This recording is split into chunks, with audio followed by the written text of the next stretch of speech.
Bonjour chers collègues, aujourd'hui nous allons aborder comment intégrer un exercice H5P dans le NT de WBE.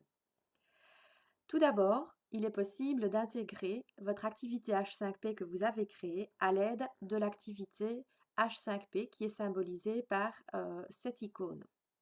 La deuxième manière est d'intégrer votre exercice H5P à l'intérieur de l'éditeur de texte. Dans ce tuto, nous n'allons pas voir comment intégrer ces activités, mais plutôt expliquer les différences. Je vous renvoie à d'autres tutos pour voir la marche à suivre. Tout d'abord, si l'on utilise l'activité H5P, eh bien, elle a pour avantage de vous permettre de vérifier les tentatives des élèves et leur score.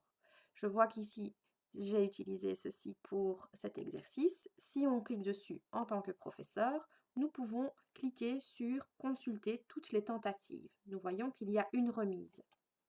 En cliquant ici, on peut voir les tentatives des élèves.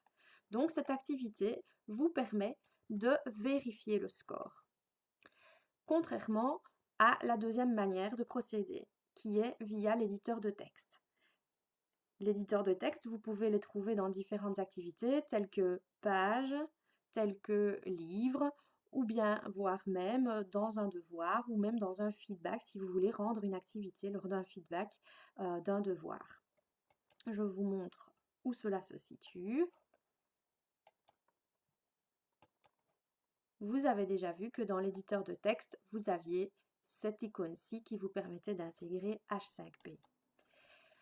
Avec ce procédé, vous ne pouvez pas voir les tentatives des élèves. Par contre, vous pouvez construire une page entière avec une construction d'activité qui va autour. Par exemple, ici, j'ai mis une consigne avec un exercice d'H5P, une deuxième consigne et un deuxième exercice d'H5P.